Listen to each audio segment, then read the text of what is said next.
professionalism that's how. here. What an intro! What an intro! It was pretty great. What is that? Welcome to another episode of What is Adam Vaping? What? There you go. Did you hear that? Oh god. Tobacco. Yeah, That's the great. echo. Okay, yeah, we're up and running. Welcome to Just One Song. It's working. Technology. Tonight we have, was that Leo? I can't hear you. Could you turn I yourself think it up was. some- It was Leo. Yeah, that's it. That's as loud as it goes. I need Really? to get up in this. How's that? Yeah. That's perfect. That's better. Yeah, I'm gonna sound a Okay, little all I'm bit just gonna over talk myself. directly into it. How about We have a Pop great filter. night. We have pop Dr. music, Jessie pop filter. We have a Vallejo wonderful evening. from Cal Poly Pomona. She is the instructor, one of the esteemed music professors. All of my peers from Cal Poly Pomona hold her in great esteem. I have yet to meet someone who has not enjoyed any of your classes. And I think Leo, Adam, and I think our first year there was your first year there. Yeah, So we're part of your inaugural class. yeah. I feel like we were the Breakfast Club, which was my favorite. So, It was early enough. It was. 8 a.m. A nice- And I'm not an early person, so No, there's not much you can learn out of one bloodshot eye. Just I having tried to make it fun. So we all enjoyed 8 a.m. together. So we did had a nice cold We were glass miserable of together. kumis.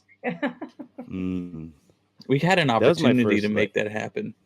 yeah, To make kumis. Yeah, I I mean, we made went you to a kumis. horse. We went to the horse school. Oh yeah, Which and they did brewery? have like a brewery and fermented. Yeah, but they're brewing for like the brew bros. They're not brewing the good stuff. Not for research. You know, not for Uh, research purposes. Should have been. That was my first college experience outside. Well, apart from community college, like that was my very first time in like a university, and I was like, oh my gosh, this is 8 a.m. This is how it is.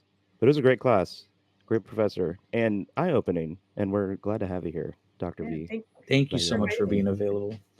So you just got back from Texas. What city were you in? I was in Dallas. Okay. And you saw the eclipse? Oh, I did. I made sure I did. So That's awesome. What was that the only reason you were in Texas for? I ended Yes. that on the preposition. that's okay.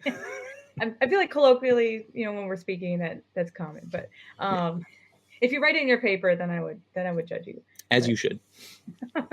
So yeah. So I was trying to figure out where I would go for the eclipse because it also passed through my hometown in Syracuse, and when I was invited to Southern Methodist University to give some talks there, they gave me some choices for dates. So I figured Dallas sometimes probably is not as gloomy as Syracuse, so I decided to go to Dallas at that time, and then I'll go home to see my family in a couple weeks in New York. So yeah, it was great. What were you talking about at Southern Methodist University? Yeah, I gave a few guest lectures. I talked about like approaches to teaching mariachi for pedagogy students. They have a really great music ed program at SMU. So a couple of their classes, their choral methods class, and then their like second year or like sophomore music ed students who are just going out to like observe classes and things, wanting to know more about, well, how could you teach mariachi? How are we teaching mariachi? And then I also gave a talk for a Latin American music seminar, and then their equivalent of World of Music. So it was a Wow. busy 2 days. That's awesome. You're Is making there a lot? Please, Leo. You have a question. I had a comment. Oh no, Leo. Leo, please. My question was just on like that. I feel like you're on the cutting edge of like this as being like a collegiate study. Like, do you see that? Do you find that? Like, is that a cat? I thought that was your arm. There was a. We have the cameras on, folks. So, oh my god, they can see my glasses. it was just a cat, Yeah, but it it looked looks like like a cat. and it. Adam made sure that to let us know that it was a Vietnamese cat too, because that's where you got the cat. Yep. Adopted Yeah. her. Oh. Oh, that's great. Pet adoption. We need to get a pet adoption plug. Yes. Anyway, See how we stay on topic so easily? Yeah. Well, yeah. I have an adopted Free host. pit bull Pitbull boxer mix, and she's wonderful. So yeah. But Oh, yeah, so cutting edge of mariachi in colleges, right? um, Mhm. Yeah. yeah, I mean, there have been people who've been experimenting with it for, a number of years, and in some cases, at least a couple decades in terms of like Texas. Like Texas is its own thing with music education, right? Um, and then I'm trying to figure out how we can make it work at like a teaching oriented school that's not very competition oriented. Hmm. So Mm. I yeah, I feel like in some ways that gives me some freedom, even though I don't have the like, you know, pipeline or kind of like a program that where you have a team of teachers and like a way to kind of like an established way of recruiting people like bands do and Dr. Badua has, right? I feel like even though I don't have that structure, I have the freedom to kind of reimagine what I would do, right? And so that's what I've been doing in planning, studio lessons and juries and levels for somebody who comes in like with more mariachi experience than anything else. When did you Is begin there more the money in competition schools? Oh my Oh. God. Leo? Please, your question is more relevant. Mine was not a subject changer, but it not on purpose. Leo, please. Well, I was you mentioned competition schools, and I was just thinking of what was that show where we just watched a show about like cheerleading schools, like they get so much money for like competing, not that like music competitions, but maybe there is. Is there more money in? I mean, there is, but there's also so much more pressure. You basically are working within a sports model, and I love sports, so I'm not the type of person to sit there and say, "Oh, sports don't belong in education." Like I loved playing, sports and being in athletics, but I think that there's a way that I wouldn't want my job hinging on if I win enough competitions or place first at whatever state competition. So I'm really glad I can just kind of have it a little bit more relaxed in terms of job security, and then I can focus on teaching the music the way I'd like to, working on skills that might take a little bit longer to develop. There would be more money and more fame and all sorts of things involved, but there'd also be a lot more pressure that I'm Mm. really happy not to have. So, It seems very non-sustaining too, and like the meritocracy around competitiveness and music, it like is it's ironic to me because like I got into music because it didn't seem like a meritocracy and like mhm, any kind of art form. So like the competitive nature of it, nothing wrong with it, totally mhm, fine if you're in a competitive marching band, whatever. But mhm. it's cool that you don't have that added pressure of like it just seems not sustainable. Like it Yeah. feels like like most people have a stroke when they're like 50 because it's a lot. I'm not sure if I've heard of any mariachi teachers having that, but I know it's a grind. It's definitely a lot of Mhm. a lot of things happening. So So Would you ever think about bringing it mariachi more into the modern? Sorry about that, Kurt. no, Adam, please, you go. Well, It's the I'm theme of the since I live show. in Vietnam, I get to meet a lot of people from all over the world, and I've been meeting a lot more like Mexican, like the AFA locals, mm, and yeah, they really seem to be taking mariachi music and kind of liking to mix it in with the EDM more. Do you think you could bring fusion of that kind of stuff, or do you think you guys more shows or right more yeah, shows and stuff or your concerts with kind of melding things together because that's kind of how music has been in the past, right? yeah. So I would say for fusion, um, let's Mhm. see. When I play mariachi music, I feel like mariachi it mariachifies anything, right? Like I've played Edelweiss for Schwarzenegger when I played at his home, or I play Bad Moon Rising or something like that, right? So um, I think that mariachi lends itself to sort of blend in with other genres. When I teach it, I try to make sure I teach, this is what mariachi is, but at the same time that we're we're a school group where we have a lot of room for creativity, right? And so um, we did that collaboration with Julian Saporiti, or he has his doctorate in ethnomusicology too, and his partner Amelia Halverson, and so we released it on Smithsonian Folkways. So that was a fun. It was like a country rock ballad, fusion of all sorts of things. So yeah, I think it's great. Yeah, I saw the Yamaha article mentioned it, which we need really quick. Dr. Vallejo was you were one of the top 40 educators for 2024. Top 40 40 under 40, baby. 40 under Yeah. 40. Awesome. And they mentioned that they brought that up too. It was called the best goddamn band in Wyoming. Yeah. Can you talk more about that project? I'll read what it said, which I guess is a quote from you, if I can read my own handwriting. Tied together some of the overlapping experiences of Asian, Mexican, and Central American music in the Pomona area. Chino Yeah. Latinos? You say Asian Mexican? Well, kind of. 'Cause So that's me. Right. Yeah, it's this project where it started with Dr.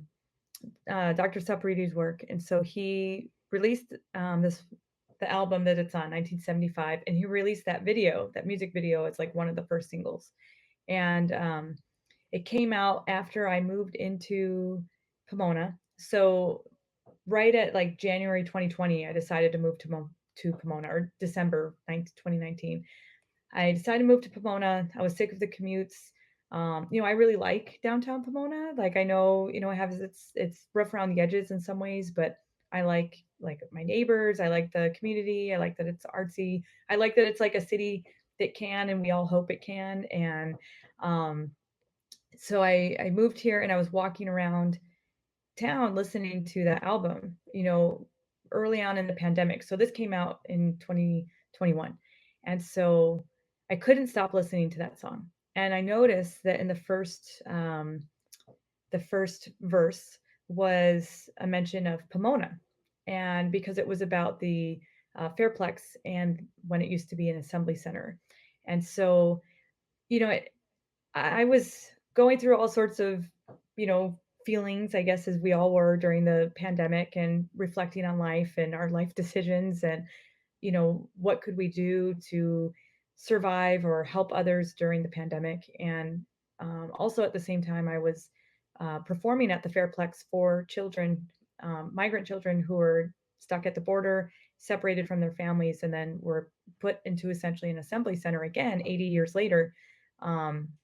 To be reunited with their families, at least. So at least it wasn't as traumatic at the Fairplex. What they went through was probably really awful. So really emotional time. And I think I reflected a lot on music and what it meant to me, and like, should I have studied medicine instead? I almost went to be a scientist. And I reached out to Julian after a while, because I was like, man, I can't stop listening to your song. There's so many overlaps with history, with different ethnic groups, and our experiences in Los Angeles and the Pomona area. Like, can I cover this for the mariachi? Because it works so well as a corrido or like a ranchera, type of thing. So um, he was totally fine with me. He gave me the blessing to like record a song. And then Dr. Mary Danico she was in sociology, but she just moved to Hawaii. And she supported having him come and give a residency and work with the students. And so then we made the recording for the Smithsonian. So it was like 2 years in the making for my involvement in it, and just an absolutely fun project that, made me cry sometimes, made me like feel really joyful sometimes. I met new friends out of it, and I hope the students had a really valuable experience recording and meeting him and learning from his work. So yeah. The journey of that is wild too. And can you talk a little bit more? So you actually did you perform at these assemblies where kids were separated Yeah. from their families?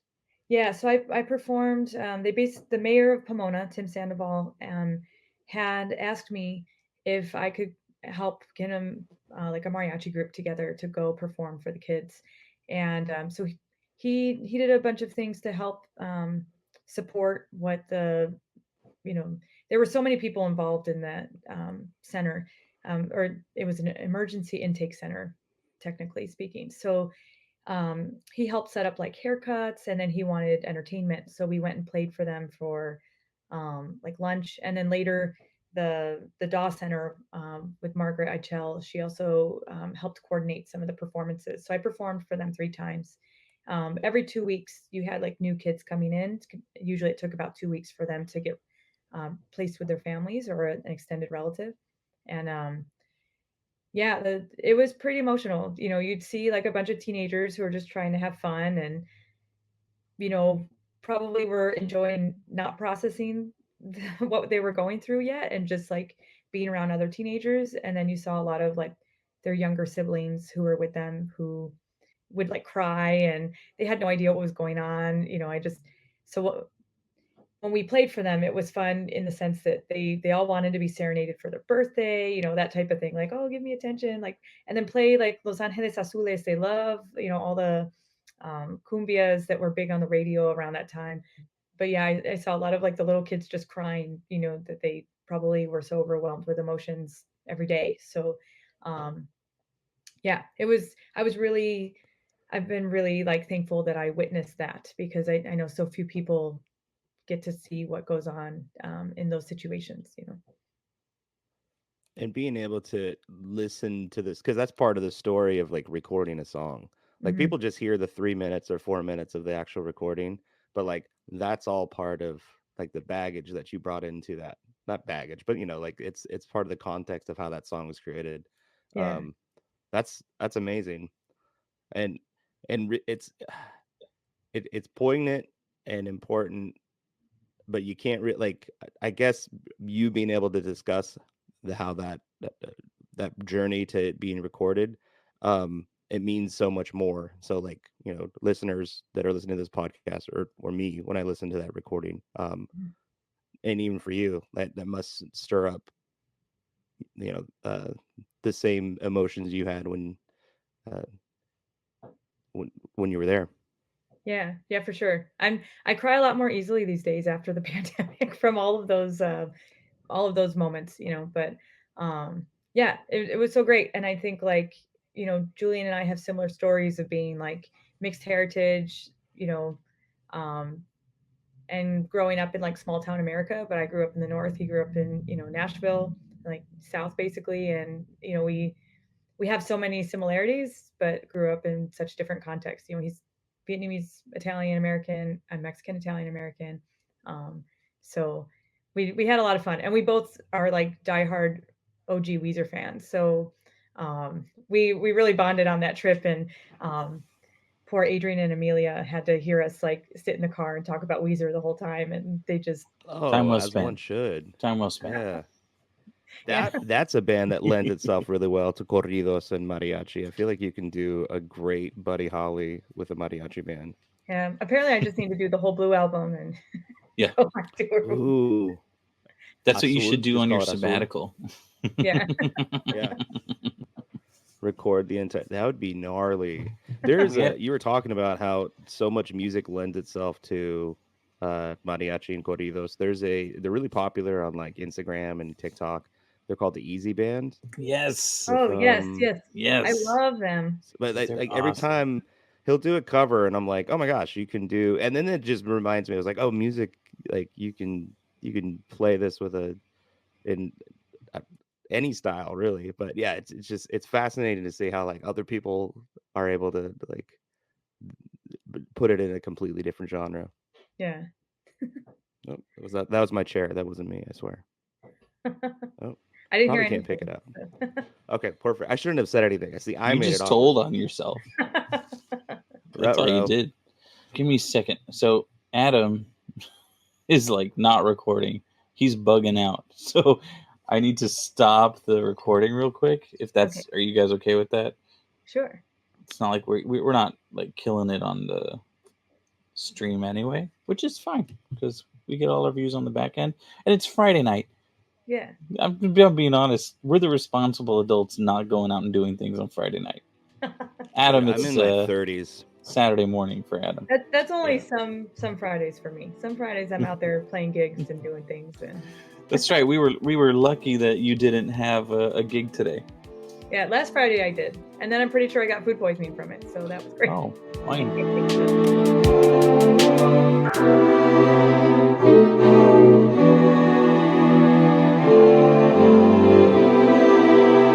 Dr. Vallejo. Dr. Vallejo, can you tell us a little bit about you and why you chose this path for your life? Why'd you do it? Okay. I would say I always have enjoyed a lot of different subjects. I mean, I was a nerd, and I'm sure that's been painfully obvious in all of my classes. But I I loved. I always wanted to play music. Nobody in my family plays music professionally. Um, I think in my family tree, I found one person who was listed as having a career in music, and they worked for like the royal family in England back in like they died of the plague in like Whoa. 1605, right? Like I don't come from a family of musicians. It's the Tinker But you family. did. Yeah. You have So a career musician. That's right. amazing.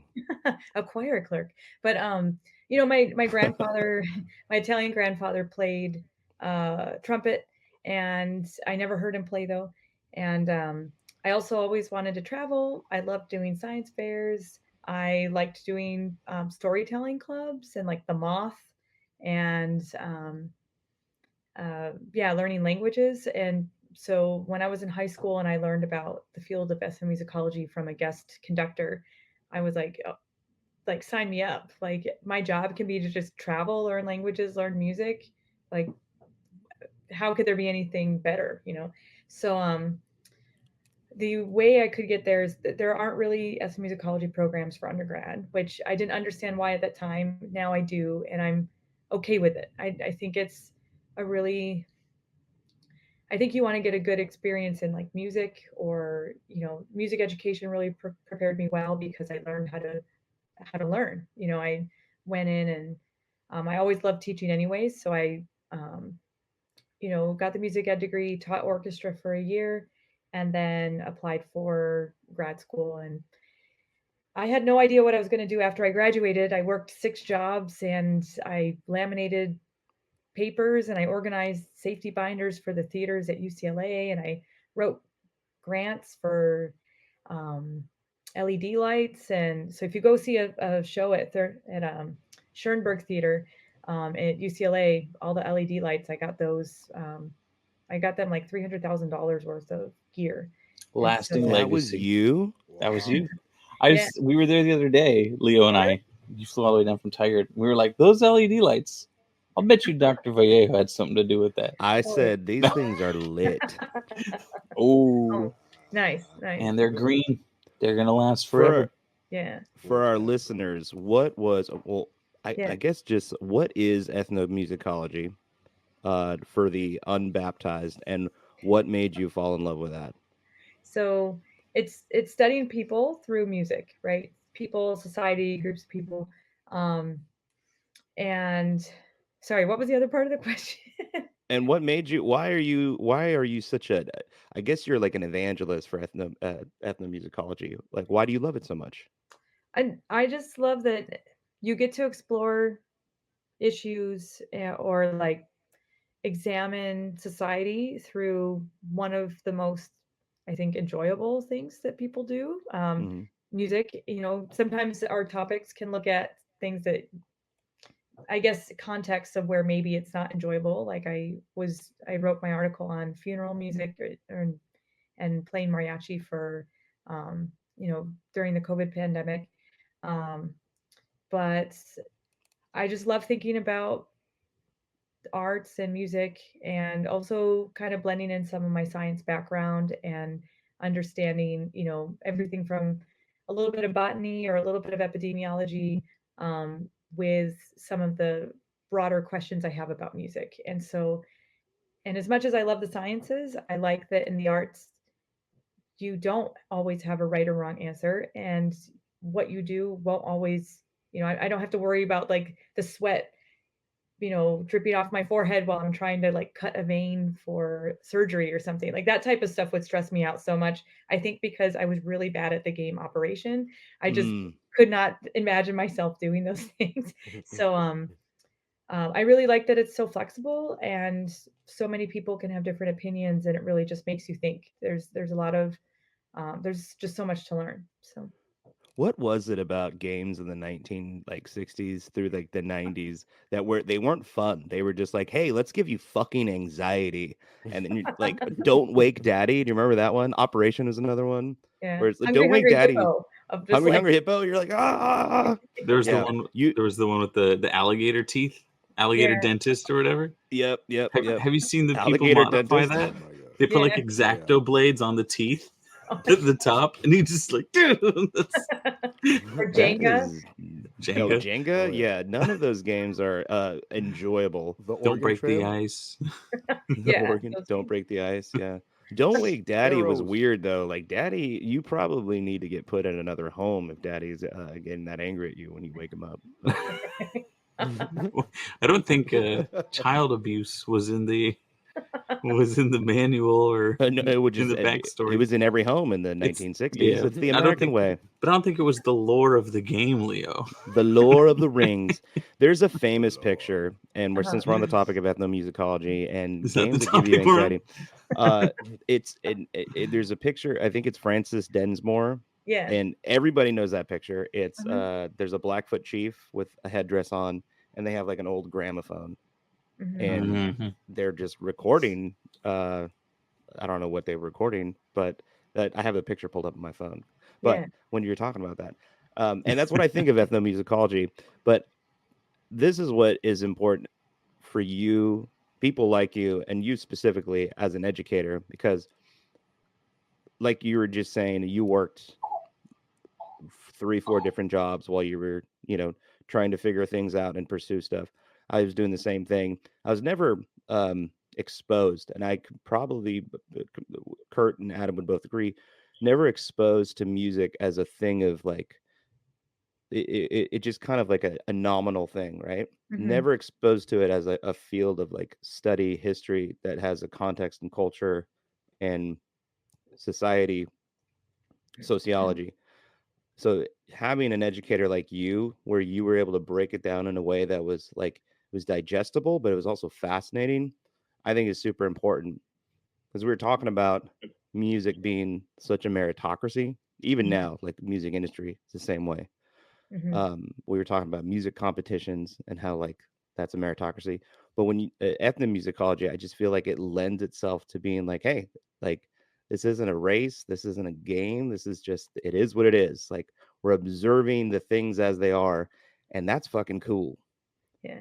I mean, there are definitely, I was going to say certainly and definitely, and I said dirt, but there are certainly people who um, might bring the meritocracy to their approach to ethnomusicology, right? But I find that a lot of the scholars I really connect with, um, you know, we have a bit more of, kind of an inclusive and inquisitive approach, which, has been, I would say, more characteristic of our field than like, definitely from, I mean, Francis Densmore's time was, problematic. Like we can look back and be appreciative that we have some of the recordings, but how they were made, who made them, where they pointed the microphone, all of that has issues with, especially how people of color were treated and looked at. And um, but yeah, I feel like I got into ethnomusicology from the classical side because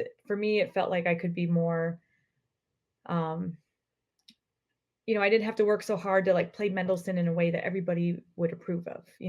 Um, later you find out, oh well, I have to write my articles in ways that people will approve of them. So there's still some of that. But I feel like I found a pretty good niche in my field and with the Latin American and Caribbean study group that I helped found, It's part of the International Council for Traditions of Music and Dance. So that's been one of my highlights of that part of my field and my profession, is connecting with scholars. And I got to see a bunch of them in Cuba a month ago. So that was great. Whoa. Yeah. I'm glad you mentioned Who some of was the your favorite scholar to meet in Cuba? Trying to think. I mean, I've met a bunch of, I mean, a lot of them were like friends that helped set up the conference with me. Trying to think. So I guess I knew a bunch of the people from before. I don't know if I could pick a favorite. I really like the board that I work with. Like Javier and Nora. I'll make sure I send this to them, and like Lucy Lene and several of the people in the group who I worked with for years. My friend Juan. There'd be a lot to list. Now I don't want people to come at me like, you didn't list me, but little Dr. Bacardi, you know what I'm saying? I had very little of that. Well, I had a few mojitos, but yeah. You got a good side. Sorry, say that again. Adam. I didn't hear. No. Double down, Adam. If anybody wants to get on your list, you know. Oh you yeah. need to Share our show. Yeah. Adam is like God in this episode. He just every once in a while we're like, "What's that, Lord? What did you say?" Braden Wiggins says that you didn't list him. Oh, Braden's great, but he wasn't in Cuba. That's right. Yeah, Braden, why weren't you in Cuba? Braden would make a really good Cuban, like with the hat and a little, yeah. Like I'm just picturing him in a whole Cuban, like 1960s. I'm thinking Buena Vista Social Club, Braden. Well, you know what I think we should do is, and I have this idea because when I first went to Cuba, we stayed at a hotel and there was a UCLA Armenian Studies like reunion. Like the professor who started that program has a bunch of his alumni, like they meet all over the world, and they'll just be like every couple of years they'll just meet somewhere. And as long as things don't change drastically after the elections and we can still go to Cuba, I say we have a breakfast club reunion back. I'm down. Yeah, let's all bring our. Let's have a jam. Are we gonna jam? We're getting the band back together. Yeah, that'd be great. I would love that. That's awesome. Got to bring Sophie. Like who else? Sophie. A whole bunch of people from that class. I have the little roster. So you keep the roster like framed on your wall or on your fridge of that class, just of that class. Just of that class. That was a good class. I had so much fun. It was nice being there with so many people who are new to the university. I know my experience when we started there was like there was already kind of established groups of musicians and cliques a little bit. And so it was kind of hard as a transfer student to kind of find that group. But with your class, I mean, it was just such a different subject. Monday morning, 8:30 in the morning, and we just had so much fun. Yeah. And I think we made really good friends. I think that class was extra fun because I can hear your prayers, my child. Jesus Christ. Like almost everybody was a transfer student. I think you were the ones that weren't afraid of an 8 a.m. class. And so, and I was 30 when I was hired and started there. So I felt like we were all like, we had similar senses of humor. Yeah. And we did. I love transfer, like the attitudes that transfer students have coming in is usually just wonderful. Like they're a little bit less fearful about saying the wrong thing. They're a little bit more like open to learning and just like going off topic because it's interesting and not going, oh, is this going to be on the test? Right. When they're, so they're more disillusioned of the world. They're like, I'm not gonna be a rock star. Yeah. Right.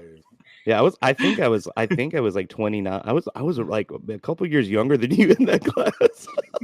But I was like, man, kids, I remember. And now you're older than her. Now I'm older than you. This is wild. I got the opposite Benjamin Buttons. That was right. The college experience, especially at that school, because it's a commuter school. There's a lot of people that come in from I lived in Corona, but then there's people that are going the 4-year route. They went there the entire time. And I think that's what you're talking about, Kurt. There's like these kind of Nothing wrong. It's just the natural way things work. Little cliques of people.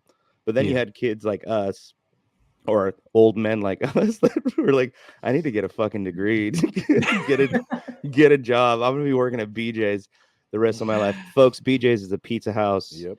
Get your mind out of the gutter. Or And you do what you beer. got to do to make money. You got to do what $20 you. is Yeah, I'm $20, not man. slut No shaming. judgments here. No judgments. Don't want to That's yuck awesome. yo yum. Yeah, you know how many times I'd be like, I work at BJ's, like, oh. Like, all You right, have a man. What do you job. like? What do you want to order, dude? Like, I worked at Applebee's for a semester, and Oh, we don't talk.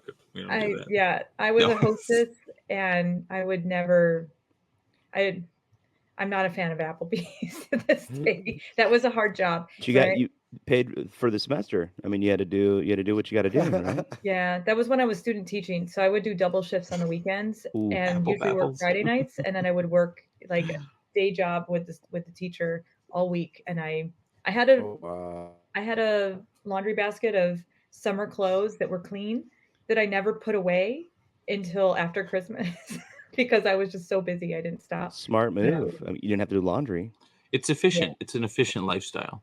Right. Yeah. I Yeah. felt this way because I was working throughout college my entire time, but Mhm. there was a little bit of like, I would see kids that didn't have to work, and they're like, oh, we're going over here after class, and then we're gonna go do this, and then we're gonna go play a show, and I would be like, and I'm grown past it. I'd only hate them a little bit now, but I was like so I guess now that I have the context and the words to say, like, I was just very jealous of their privilege. Mhm. Look at that. I used the P word. Yeah. But did you feel that way going? Because like you yeah. went all. I mean, you've reached the upper echelons of academia as far as I'm concerned. You Well, did I it. did apply for a full professor. So once I get that, then I'll be at the upper echelon. Oh, so you're associate. Yeah. Are you tenure track? Yeah, so tenure track, and then I got tenured at in 2021. That's right. And then thank you. And then it was Yes. very hard applying for that during the beginning of the pandemic. Nice. And then I moving up for early promotion because I did not slow down the last few years, and we'll hopefully have full professorship starting in the fall. Wow. So, but yeah, it's been a trip. What would you do if you were selected as the department Yes. chair for however long that tenure would be? Hopefully not die of a heart attack. Fair. Mm. Fair. That's a stressful job. It's a 4-year appointment, isn't it? I think technically Right. it's 3. Some people Oh, hang yeah, out longer. Dr. Copland's doing really well despite like everything like blows up every week, like the recital hall floods, or he came in during the pandemic. Like he's had a hard time. I've done my best to be like, what do you need help with? Because like, I don't want people to get sick from the stress, and Right. I want to like help things improve in the You guys need department. to- But yeah. Speaking of Buena Vista Social Club, that man can rock a Buena Vista Social need a Club hat. apartment chair Very well. or a maintenance man. Department of Maintenance. Why you want a job, Adam? I don't think you can do it remotely. From So the Vietnam. facilities job, like Yeah, where what Will was working as the facilities like sound tech person, that's gonna be opening up again. So Ooh. just saying. They're still letting Copland be in charge, Braden asks. Oh, nice. I mean, I think they elected him, Braden. I think it's a little more than letting him.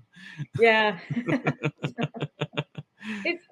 He's doing his best, and I like working with him. I know I think some people thought that he and I would clash the most, but we both have a strong love for espressos in Cuba, and we get along. So His espresso machine. I have a story. He was my advisor, and I hope he hears this episode because we'll make sure we share it with him. Oh yeah. So it was during he taught the Beatles class, which was I loved it. If you didn't like the Beatles, you hated it, but I loved it. And the first, what's that?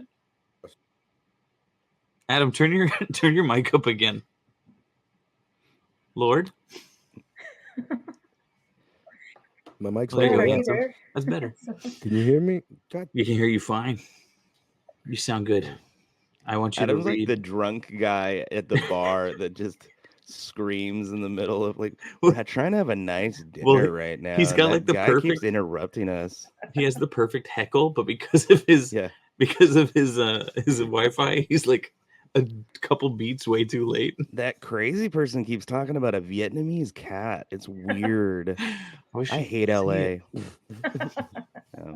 But yeah, I was super late to the midterm, and Okay. like traffic was just gross. It took me forever to get there, and it was like right after Halloween, and I came into class, and everyone's dead silent, and he's just glaring at me, and I had been late every class that whole semester so far, like 10 minutes late. Just parking, it was awful. Parking, but the side note for anybody listening who didn't go to Cal Poly at that time, parking was horrendous. I spent Oh, yeah. even an hour looking for parking sometimes. Yep. And yeah. And I had to take my younger sister to school, so it's your fault, Lindsay. But so like I drop her off, and then I have to book it to class. And I walked in late, and I felt so bad that I don't know what was going in my mind, but I had like some Halloween candy in my pocket. So like I walk into the class, and he's just livid, just glaring at me. And I walk up, I go to his desk, I go, I'm so sorry, I'm late. It was a rough morning. And I put a Snickers bar on his desk, and he stared death into my soul and went, take the paper and take your test. And I'm like, oops. So I like sat down, and I like started doing the exam, and he comes to my desk, he takes my exam away, he goes, that's the wrong paper, and he brings the right one to my desk, and I'm just like, I felt so bad. And I went up to him after class, and I said, I'm so sorry, that was really inappropriate. And he goes, just stop fucking being late, man. And I'm like, You know, it'd be I was awesome. never late again. If this was a movie, Never late again. If this was a movie, he'd keep you after class. He'd be like, you know what?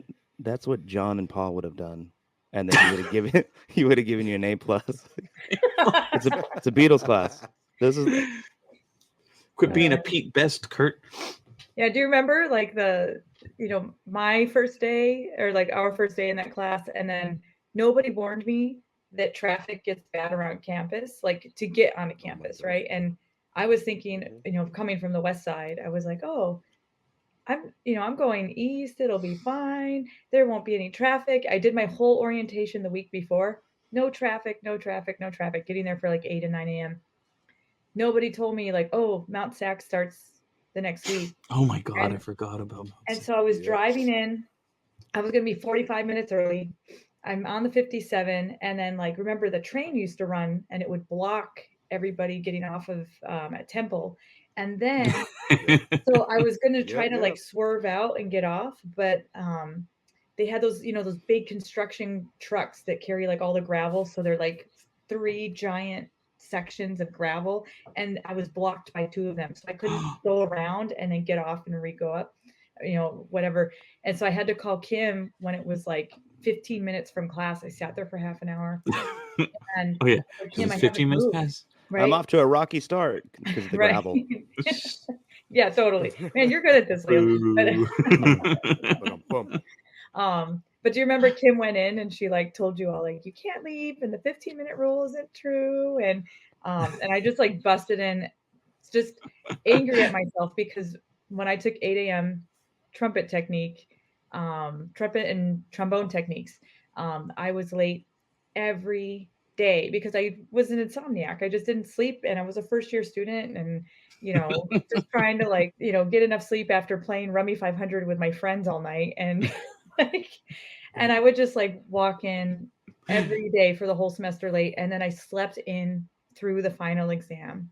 And the final exam ended up being all the brass technique students coming together and taking it in like one of the big rehearsal rooms. So I walked in to a class of like 100 people taking their exam 30 minutes late.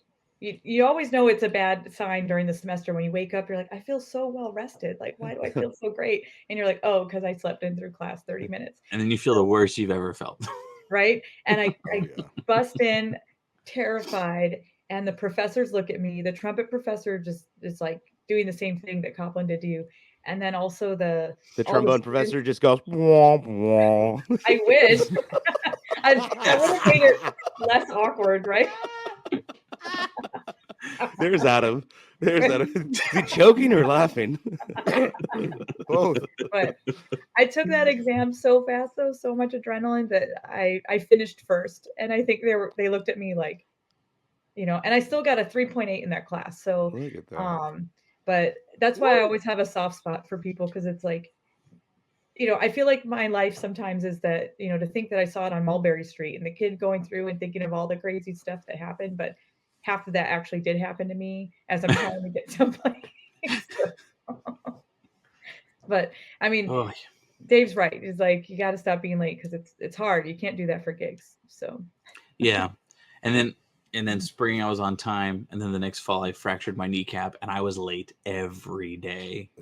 I remember But I that. I'd have Oh, yeah. crutches. I used to and have the to help you shuttles- pee. There you go. The shuttles wouldn't wait for me.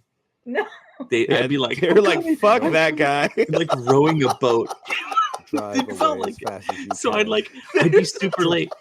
And Dr. Revere, I love Dr. Revere, yeah. but she I would come into her class like super late, and I'd open the door, and I'd see the look on her face as the door opened, because it's black. They're watching a video, and she would just have this look on her face like, who dares come into my class? And I overplayed it, but it was real. I'd have my crutches, like, I'm so sorry I'm late. She's like, Just- oh, bless his heart, like, it's Kinda true. Timmed it. I couldn't help it, You but got it it, was, dude. You got to use it when you got it, man. That's I'm so good. sorry. Yeah. I had when I went to my cane, that was nice. I got in a car accident once where Oh, I no. lightly rear-ended this car, and I was fine. I was completing my physical therapy. I could walk fine. But I was like, I just rear-ended these people, and I'm driving a rental. So my cane was in the seat next to me, and I totally didn't need it, but I grabbed it anyway. And I'm like, Nice. are you guys okay? Yeah. And they're like, oh, we're fine. use it when you need it, I guess. Old man Boehmke with his cane. Nice. Kurt, you seem like a cane guy. Like, I feel like you're gonna, how like some people just develop, like I'm a toothpick guy now. Like I I'm feel a like cane man. And It's pronounced Caneman. right. And Dr. Kaneman. Copland, he's got his Kaneman. fedora hats. Yes, mine is a cane and now a fake limp. There's a loteria card with the dude with Copland's hat and Kurt's cane. Yeah. And Catherine. Yeah. They You're made the a fucking- CPP Loteria game. I Did have it. they? No During way. the pandemic, I called the Loteria cards on a Zoom, like Loteria night, so that was cool. I'm really glad I have that. But One of these days, I put on a Latino music festival in Oregon yeah, called El Tigre. One of these days, when we get the funding, I would love to have your mariachi band come up sure. to come be great. play. That'd be awesome. That was one thing we got. One of the not critiques, feedback that we get from the community. They're like, we want more mariachi. But my big thing, like, I love mariachi. Don't get me wrong, but most of the time when you go to especially in Oregon, not necessarily California, but anytime there's like hey, we're having a Hispanic Heritage Month, it's always just like two mariachi bands. And Yeah. my big thing is like there's like so many different like varieties of like music that come from Latin America. So like but Yeah. if I'm gonna have a mariachi band, it's gonna be Yeah. a good one. And I'm looking at you. I appreciate Viewers, it. I appreciate it. listeners, I'm looking at Dr. V. Yeah. And as much as I love, I could listen to mariachi all day, and I love that it's such a central part of my life, but I totally get it. Having done work in Ecuador, my comadre is Salvadoran. You just see the way that a lot of places get sort of overlooked, and then also different ethnic groups in Latin America, Asian Latin Americans, Afro Latin Americans. And I feel like when I went to college, I had a small, like the Caribbean Latin American Student Society, and then the Black Student Alliance. Like it kind of reminds me of the show Dear White People. Like that was very much a lot of my college experience, but in like Yeah. a smaller school, like more of a rural setting and things. And I feel like I learned so much from especially the BSA students who are like, Black and Caribbean, and Yeah. like trying to talk about like, the Latin American events. They would all be like, we don't want to talk about Mexico. And I was like, I grew up being like one of the only Mexican American people in my whole town. So like, I was like, why not? Like, I never hear about Mexico, but now I get it. Like, it can be overplayed which I'm fine with mariachi being involved in a lot of things, but I do think representation, rotating or sharing the stage is important. Yeah. Mm. You were mentioning like Afro Latinos, that we had a Puerto Rican puesto that they made delicious Puerto Rican food, like empanadas and like stuff I've never tried. Mm. And there was a couple of my colleagues from work, and they were Afro Latino, and they're Latino, and they like their minds like you could see their face, like their brains being melted when they were like, "There's a Black Latino person." Like it was incomprehensible to them. And then they tried the food. They're like, okay, this is really good. Yeah.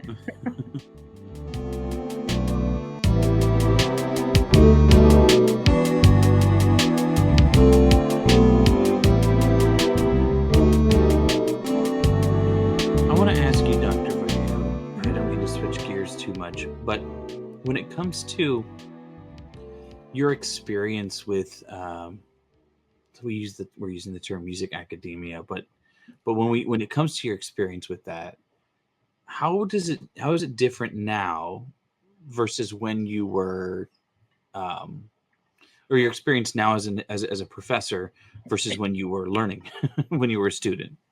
Yeah. Yeah, because when I started, we had like social media was AOL Instant Messenger. Like it was very much not that much happening, and it wasn't common. Like we would leave our AOL, our AIM up, and then we didn't bring our laptops to class. Like nobody brought their laptop to class, and I was a lot of people brought desktops to campus. So we also didn't have internet my first semester. We had intranet.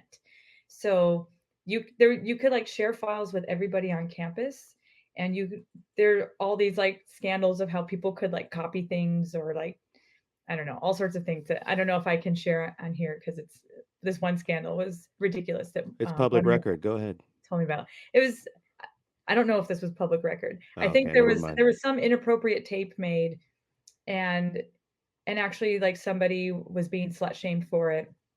And one of my friends, because this was the year before I got there, he knew how to log in and find that file on every computer that had like downloaded it to their like whatever F drive or whatever it was, right? No pun intended. Yeah, maybe a little bit. But so then Sorry. he went through and he deleted everything for her so that she wasn't being shamed that way. And so he deleted everything. So it was like a whole different world of using the internet, and you had to like log into the one like internet connection that the campus offered you, and it was totally different. So a lot more like hanging out in the lounges, hanging out in the quads, um, practicing till really late. And I feel like none of us were trying to like match what anybody was doing on TikTok or Instagram. We were all trying to, or YouTube, like we were trying to um, emulate whatever was in the recordings and things like that. So I feel like in some ways it was a little bit more focused and more present.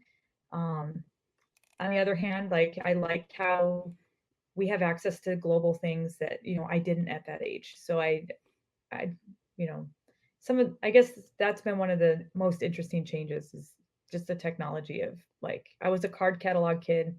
I remember when they sent the first email from school in second grade, and like all of these changes. And then um now just seeing like we all just use our phones, and there's all these other internet things that change learning, or sort of block it, like ChatGPT and AI, which have their uses, but like, if somebody abuses it and doesn't actually learn from college, like I don't know why they're wasting more than the money. I don't know why they're wasting their 20s or whatever age being in college if they don't actually want to learn the skills that you have to be able to do at some point. So it's hard enough to get a job when you get out and you are good at what you do. And so like, why sabotage yourself and not develop things when you have that opportunity? You're investing your time, so why not? Yeah, you kind of throw I think of that meme of the person Yeah, that's I got riding a the bike and they're question putting for the stick that. in the. Oh, Yeah, God I think, speaks. I think that was God. Oh, Yeah, Go I ahead, got a Lord. question. With music now and chat GDP coming into school now, what do you think it's to stop people from learning how to develop their music, or do you think it's going to develop more and more, just like an extra helping hand? Or okay. So I think the extra question warrant. Sorry, Lord, you work in mysterious You- ways. is it Yes. is the question like, could ChatGPT like help or hurt people's creativity, or like how do I see that happening, or is that the question? Yes. Okay, yes. So I would Yes. say, Seaway. yeah, There's a 3-second delay. Hey. okay. So I would say that I think that like one of the best times or ways to use ChatGPT is when you actually know a lot and you're really good at whatever you're using it for, right? And so I left these in my office to show students, but I spent, when I broke my ankle last spring, I spent my recovery time crocheting ChatGPT figures and then crocheting like the actual figure. So I made a hammerhead shark, a very cute hammerhead shark. And one was a pattern I paid like, $2 for. And the other was a pattern that ChatGPT made for me. And the ChatGPT one looks like a molecule. It looks nothing like a hammerhead shark whatsoever. And then, the cute one looks pretty adorable, and I like it. Um, so I use that as an example. Like, if you know crocheting, you can look at this and judge from it, what you want. But if you have no idea what you're doing, you're not going to learn anything from that. So I think like I hope people, students and non-students realize that like there could be great uses for it. I have to summarize an article that I wrote, right? So I could put my article into it. It could create the 100-word abstract, and then I know what I wrote, so I can go through and edit it, right? Because you still have to edit, and that could be a good use of my time. Like, why slave, over, like, if I spend 30 minutes doing that when I can do it literally in 5. And um for writing music, I guess I don't think that AI is going to, they're spending all this money and spending like all this energy to try to create in ways that people do, that so many of us do, and we don't get paid enough for it, right? It's kind of astounding how they're doing that. And then but I think I read that like for every image that ChatGPT creates, it's enough energy that it requires from computers. It's like what it takes to charge a cell phone from 0 to 100%. Like it's not sustainable. And so I'm not even sure what it's going to look like. Well, maybe we should fact check that. That was just something I saw like cited on social media, right? But when you think And it's about right. it, That's correct. yeah, If it's on social media. right? That it's just not very sustainable, and you know they're putting so much money into trying to replicate what so many humans do so well. Like, why? It's a I'm black box fallacy where we just think it's a magical thing happening, but there's all these little, like you're saying, like super not climate friendly things that are going on. There was an article I read too that there's actual farms of people yeah, in Vietnam, hmm, ironically, where Adam is, and the Philippines that are like like sweatshops.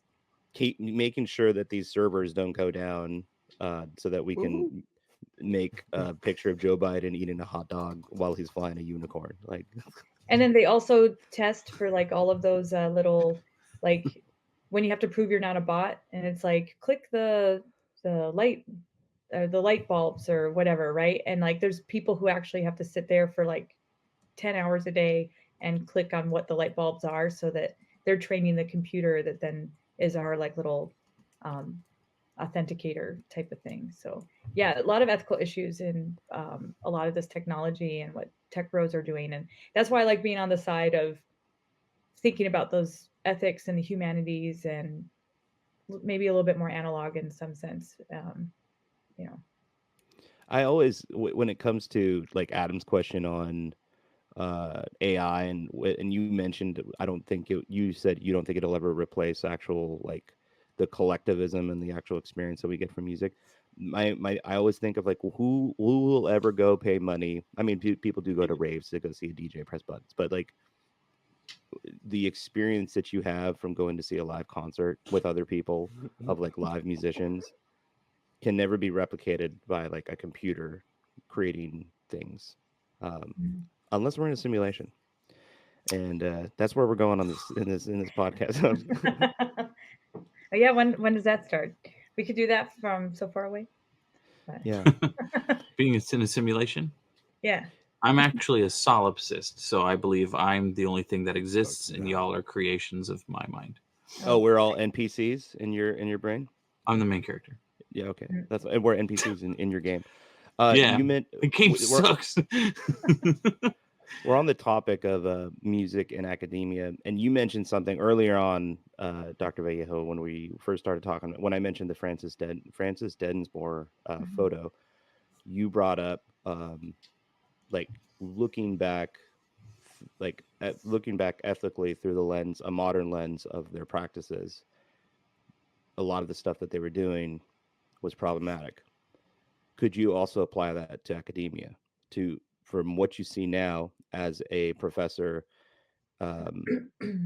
in your career, looking back, and even in your own academic career? Do you see any problematic themes in the past?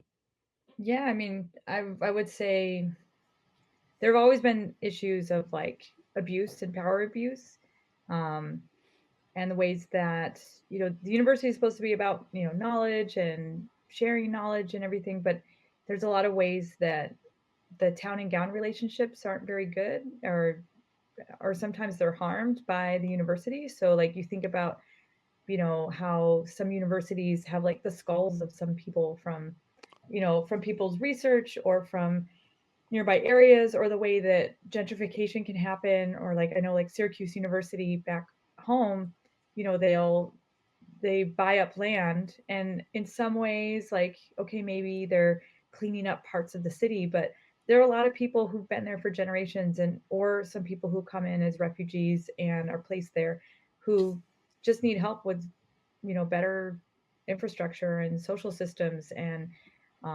setting up like private shuttles for some of these universities like USC. Is it that really the thing that is helpful, or is having a better town and gown relationship with Metro and the services that everybody would benefit from? I really like that UCLA has such a good partnership with the Blue Bus and Metro and Culver City Bus, and Cal Poly's working hard on repairing our relationships with Foothill Transit, because a past president actually took the buses off campus and basically severed those relationships.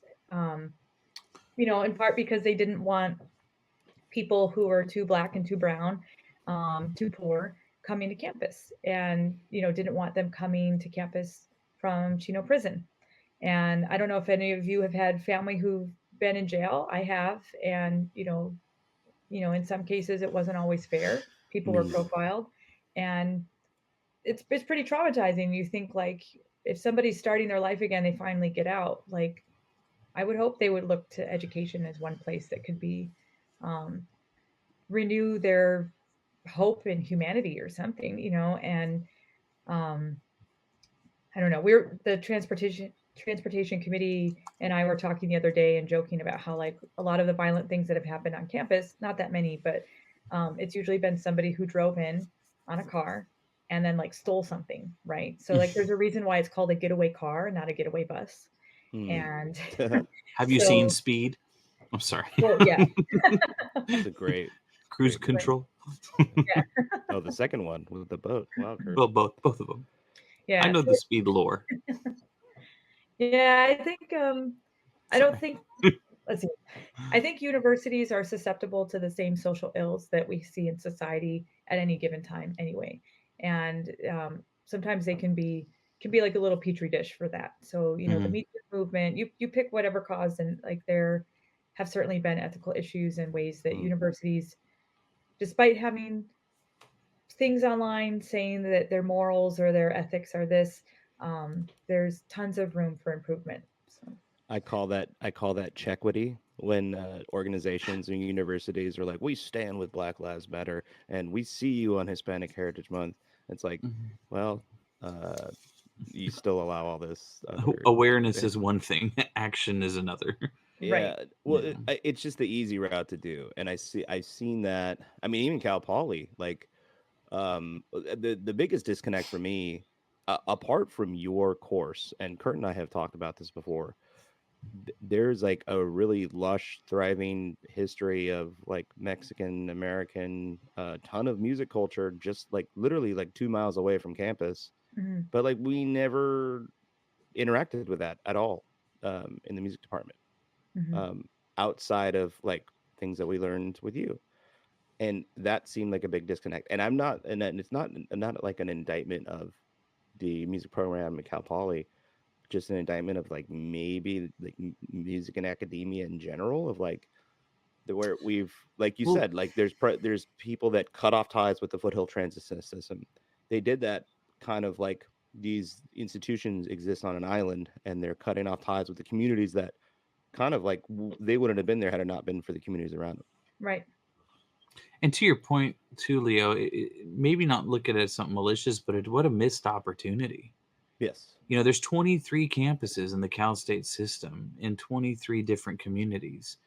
I mean, what sort of perspective, if those are resources being split up, I mean, per allocation, per tuition brought in per year, you know, to connect with that local community and to really bring that in. I mean, what a draw for literally the largest educational system on the planet.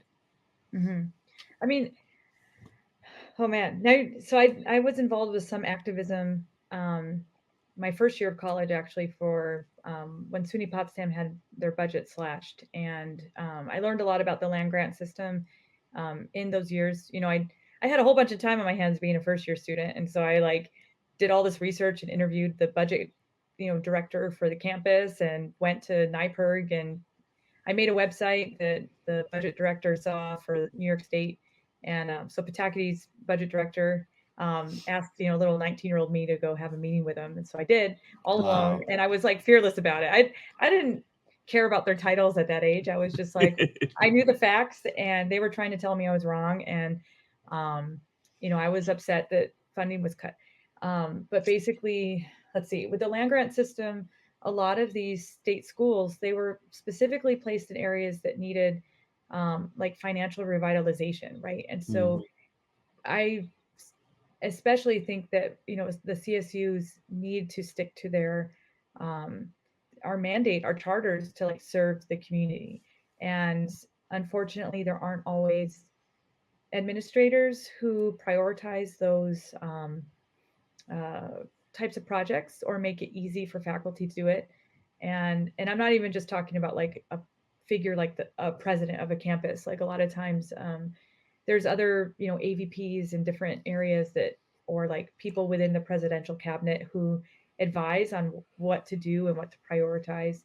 I know Cal Poly wants to create this other downtown arts center soon. They had tried it years ago, and that's what ended up being the Daw Center, because Cal Poly abandoned it, and then the Daw Center became a private, or like a nonprofit, separate organization, and is hungry for having Cal Poly students involved. And so that was one of the things I tried really hard to do in my whenever I teach the music integration and service learning, class. But the service learning class, we usually would, one of the partnerships would be the DAW whenever I teach it. Mm. I'm not sure what's going to happen if the university goes through and like now creates like a duplicate of that essentially. And, is it better to create something and have the Cal Poly brand on it, or is it better to have a strong partnership with something that Partner. already exists? Yeah. Um, and so yeah, I feel like it's complicated, and in the ways that more people could do it. Not all faculty are able to live near campus, for prices, for, depending on where they have family, where their partners work, all of that. Um, Sometimes I think, especially in the case of Pomona, I don't think a lot of faculty identify with, the demographics of the city of Pomona. And, I'm really thankful I feel at home, and that, in Pomona, and that I can sit there and like everybody wants to talk to me if I'm out there in my mariachi outfit, and I can talk to them in English and Spanish. And, a lot of times, some of the people have asked me in Spanish, like, well, I didn't think I could go to campus. Like, I thought it was just for the students because it seems so separate. And trying to break that barrier of like, no, come to our concerts. Like, we have concerts every night. Every ensemble would be thrilled to have more people show up, every event, right? Like, please come.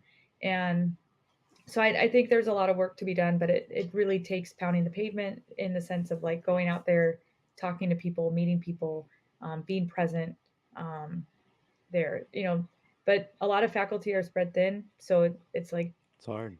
I wish more of them were doing that with me, but I also Yeah. understand like we none of us are doing okay. Like we're all Yeah. really, processing the pandemic, all the ways we had to reinvent our job, all the ways that we're dealing with having to navigate how to help students who are also not doing okay. I just had a talk with one professor about, a student who I think is having a mental health crisis, and it's more frequent now, and so it's challenging. Can I ask what the campus culture is like with at least regarding the music department's relationship with the rest of campus after COVID? I just Leo, I think you and I were in that committee. We were trying to establish a kind of a concert venue, a small little venue somewhere on campus, utilizing underutilized space. Mm-hmm. Adam, I don't know if you were a part of that group, but I remember we met with the Yeah. university president. Were you in that meeting? I wasn't was. in the meeting, but we had talked about it Yeah. a lot. And we met with the president, and we had a building scoped out. We had reached out to the proper parties about it, and she was very, very dismissive, the president at the Yeah, time. it seemed like they were kind of got laughed out of the room. Like I was that's gonna kind say of a that. waste of our time. It was, yeah. Because they're not making any money off of it. So it's going to be hard for them to say, oh, yeah, this is going to be good publicity for us, or this is going to bring in extra Yeah. whatever for us, versus the problem that they probably already have. That's with any administrative, and to speak to what Dr. Vallejo was talking about too. You think, and I love the way that you kind of analyze things, because you don't think in like personal, like, oh, it's this person. You think in like systems, like it's a systemic issue. You're like, well, it's the problem with this that falls down through here. It's the same thing with when you get into like the leadership statuses of like these organizations, right? They're not necessarily that person. The bureaucracy, You get caught in the red tape of the bureaucracy, but also like this, it's dollar signs, right? And it's in no fault of the person. I mean, maybe a little bit, but they go into these positions, and they have to keep these institutions afloat, and they have all these different like moving mechanisms. And the most profound way that someone kind of like demystified equity work for me was when they told me they did equity work at organizations, and they were able to quantify how much money an institution was losing by not reaching out to the local marginalized groups, or by the lawsuit that someone had filed from a racist interaction. When you can put pen to paper and tell the vice president of an institution, you're losing X amount of dollars by not reaching out to these people, then they're like, oh, I'm on board with equity now because I want those dollar signs. Sucks. Can we hire this guy, or who's your friend? But no, it's true. Like, and because I'm not sure if they would have, if the issue would be so much of could they make money off of having, it was a Naranjita Center, and I know I was all for it too. I think space is often an issue, and the way that they had to like increase enrollment to make up for the impending like enrollment cliff that's coming up, that a lot of universities are dealing with, that is coming sooner than everybody anticipated because of the pandemic and because of the like rhetoric around like a degree isn't worth anything. You know, if people want to go to a trade school, like that's fine, but like the trade school is where like you train to go straight into a career. A liberal arts style college is about developing skills so that you can do a lot of different things, and you have majors to focus in an area, but we're not a trade school like you're going to do this and you're going to get out and you're going to be like an electrician working on, you know, for LEDWP, right? um, and you know, I come from a family of trades workers, so like I know how hard everybody works and how essential those skills are. So I think it's like they're both necessary, they're both essential for the health of like our society.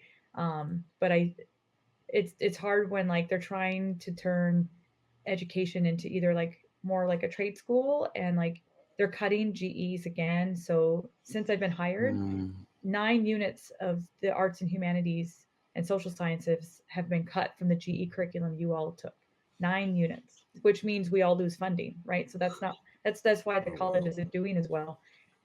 So we're being streamlined into like more of a corporate business model, and then also like a trade school. And some of that is coming from not a campus president, but like the chancellor, and then this system.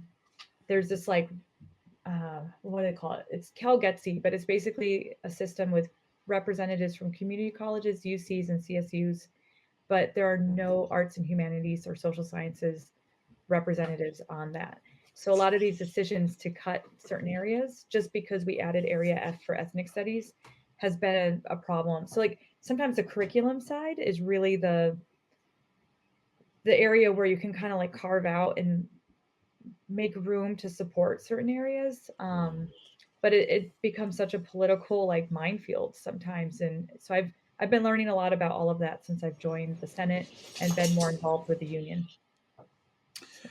You would think that I'm sorry, Lord. This is just Yes. going off of that really quick. I'll just But you would raise my think hand that whenever I want to talk. well, there's a delay. Sorry. There's you would think that a polytechnic university would be that kind of fine line blend between a trade school and a liberal arts college, if it's about the hands-on experience. Which, not to go into this because I want to hear Adam's question, but you know, one thing we have discussed before is that hands-on learning. That part of the draw to Cal Poly Pomona was that we would get that experience. The other part was the affordability. We didn't really get to an effective extent that would allow us to be effective in the industries we were hoping to work in. Mm-hmm. So, yeah, and maybe that's because we were in the music department at a polytechnic university, and the hands-on stuff really came with all of the other STEM majors, and we were just kind of a side thought. But it would be nice to have labs that aren't in other buildings that are open more hours for you all, and also actual recording studio space that is not a closet, you know? Yeah. And I think it would make it easier to integrate and involve all of the majors, you know, because I do think that sometimes there's a disconnect even between MIS and the performance side. But there's such a scarcity of time and resources for like people to use a studio. Like, I mean, I would love to see, you know, MIS students working more on like, you know, even recording acoustic instruments. So when I play the Viper Room or places like that, not all the sound engineers have ever had to mic somebody who's singing and playing acoustic violin into the microphone. So, I mean, that happens. Like there are rock and folk artists who do that.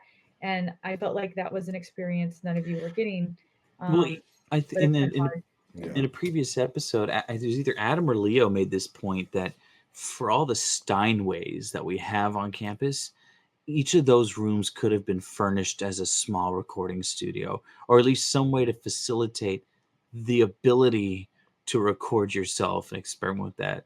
Because what was the price that we discovered? It was $27,000 for one of those Steinways, or something. Exactly what I was trying to get at when we were talking about the Francis Densmore picture of like looking at so like I feel like academia is stuck in this in the past as far as like where the money goes, like this and I don't know, I haven't been in school for 7 or 8 years, But like Kurt was saying, those Steinway pianos could have been, you sell 2 or 3 of them. We could have gotten a couple MacBook laptops, a couple Scarlett interfaces, and a microphone, and anybody in the student that program could use it.